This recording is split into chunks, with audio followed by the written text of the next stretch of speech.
Hello guys, स्वागत है आपका हमारे यूट्यूब चैनल एग्जाम ब्रोकर्स पर। और आप लोग जो भी हमारे चैनल पर नए हैं वो हमारे चैनल को ज़रूर सब्सक्राइब कर लें, क्योंकि हम इस पर आने वाले टाइम पर सारे ही क्लासेस के एकेडमिक वीडियोस प्रोवाइड करवाने वाले हैं आपको।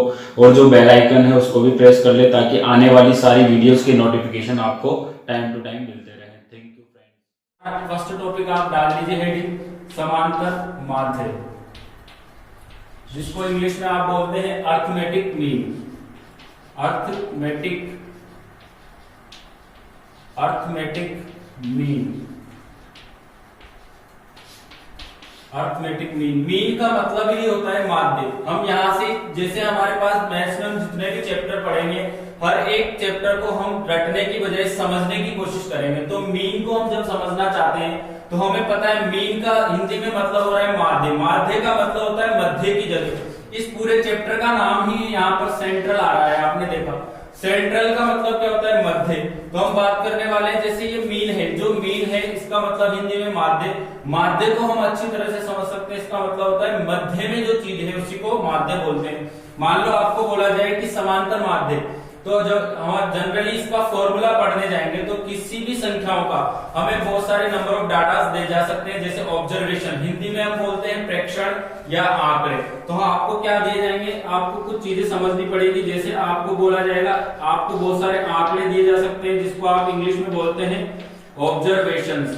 तो आपको क्या करना पड़ेगा? इन ऑब्जर्वेशंस का समांतर माध्य लेना होगा। ठीक है, समांतर माध्य निकालने का सिंपल सा एक फॉर्मूला है, आपको केवल वो फॉर्मूला याद रखना है और आपका समांतर माध्य आप कैलकुलेट कर सकते हैं। जैसे मान लो आपको दिया गया है, बहुत सारे डाटा दे दिया आपको और आपको बोल दिया कि इसका समांतर माध्य निकालो, तो आपको सिंपल एक फॉर्मूला याद रखना है, वो है समांतर माध्य बराबर होता है जितने भी डाटा आपको दिया है उन सबका सम और उन डाटा की जितनी संख्या है वो नीचे आ जाएगा। तो आपको क्या करना है? डाटा मतलब आपके आंकड़े, यानी कि आंकड़ों का योग, यानी कि जितना डाटा आपको दिया है उन सबका क्या करना है? पहले स्टेप में योग करना है, डिवाइड बाय, यानी कि भाग लगाना है किसका? आंकड़ों की जितनी टोटल संख्या है उनका क्या करना है? डिवाइड कर देना है। तो हम बोल देंगे आंकड़ों की संख्या। ठीक है, आंकड़ों की संख्या। ये जो आंकड़े हैं इसको इंग्लिश में आप बोलते हैं ऑब्जर्वेशंस। अगर जिन स्टूडेंट्स को आंकड़े समझ में नहीं आता है तो हम क्या बोल देंगे, यहाँ साइड में लिख लेंगे आप कि आंकड़े का मतलब होता है ऑब्जर्वेशन। इंग्लिश की बुक्स में आप देखेंगे इसको ऑब्जर्वेशंस बोला गया है। ठीक है, तो हम बोल देंगे समांतर माध्य यानी arithmetic mean is equal to होता है sum of our total observations and number of total observation. This is the formula. आपको क्या करना है? केवल इस समांतर माध्य का इतना सा फॉर्मूला याद रखना है और आप सारे के सारे सवाल करे जाएंगे।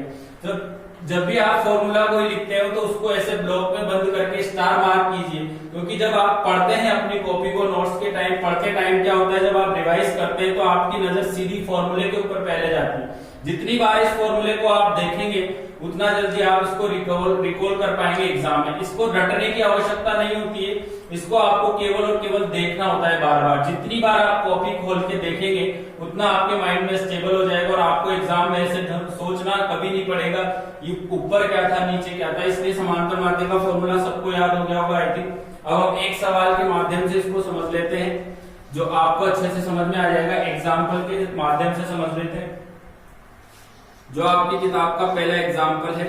जैसे आपको बोल दिया जाए कि ये आपको 10 डाटा दे दिए हैं यहाँ पर और आपको ये 10 डाटा दे दिए और आपको बोला गया है कि इनका सबका समांतर माध्य निकालना है। तो हमने अभी देखा ये क्या है, जितने भी डाटा आपको दिए हैं ये क्या है, हमारे जितने भी क्या है, ये ऑब्जर्वेशन से। ये क्या है? ऑब्जर्वेशन से। तो ये क्या है? हमारे ऑब्जर्वेशन, यानी कि ये हमारे क्या है? आंकड़े हैं। तो हमें ये क्या दे रखे हैं? आंकड़े दे रखे हैं। अब हमें क्या निकालना है? इससे समांतर माध्य निकालना है। तो हमें दिख रहा है कि ऑब्जर्वेशंस की संख्या क्या है। तो हम यहाँ पे दो चीजें चाहिए आपको, एक तो आंकड़ों का योग चाहिए और एक आपको चाहिए आंकड़ों की संख्या। आंकड़ों का योग आप मतलब इन सबको क्या कर देंगे? सम कर देंगे। तो हमें समांतर माध्य निकालना है तो हम क्या करेंगे? यहाँ पे लिख देंगे समांतर माध्य बराबर हो जाएगा आंकड़ों का योग। अभी हमने जो फॉर्मूला लिखा था वो आंकड़ों का योग और यहां पर हम लिख देंगे आंकड़ों की संख्या, आंकड़ों की संख्या। ये हमारा फॉर्मूला हो गया।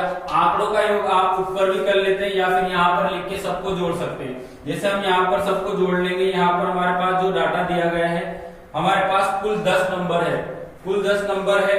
जैसे यहाँ पर हम देख लेते हैं, यहाँ पर हम इनको टोटल कर लेते हैं। यहाँ पर लिख लो आप इनको 7 plus 8 plus 5 plus 6 plus 7 plus 8 plus 9 plus 4 plus 5 और प्लस 6, और नीचे इनकी टोटल संख्या कितनी हो जाएगी 10। ठीक है, तो अब जब इन सबको सम करेंगे तो हमारे पास में आ जाएगा ये। यहाँ पर इसको हम ऊपर एक बार लिख लेते हैं। टोटल जो आपका नंबर आ रहा है 8 करने पर 65 आएगा, और जो टोटल डिवाइड आप कर रहे हैं इसको अपन AM से डिनोट कर सकते हैं, क्योंकि हमने इसको इंग्लिश में बोला था अर्थमेटिक मीन। AM से डिनोट कर सकते हैं। तो हमने देखा कि 65/10, 65 का जब 10 में डिवाइड, 65 के अंदर जब 10 का डिवाइड करेंगे तो सिंपली क्या लग जाएगा, एक डेसिमल पॉइंट लग जाएगा।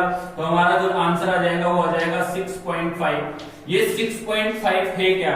ये 6.5 है कि जितने भी स्टूडेंट्स को मार्क्स मिले हैं उन सबका एक एवरेज नंबर है। मतलब इतने मार्क्स तो प्रत्येक स्टूडेंट को मिले ही मिले हैं। और इसी को हम क्या बोलते हैं? इसी को आप बोलते हो समांतर माध्य। समांतर माध्य निकालना बहुत ही आसान है। सबसे आसान इसमें कुछ नहीं है, आपको केवल क्या करना है, जितना डाटा दिया है उन सबको ऐड करना है, उसके नीचे नंबर ऑफ डाटा लिखना है, यानी नंबर ऑफ ऑब्जर्वेशन लिखना है। सबको ऐड करके जितने नंबर ऑफ डाटा है उनका डिवाइड करना है, और जो आंसर आ जाएगा वही क्या हो जाएगा आपका समांतर माध्य।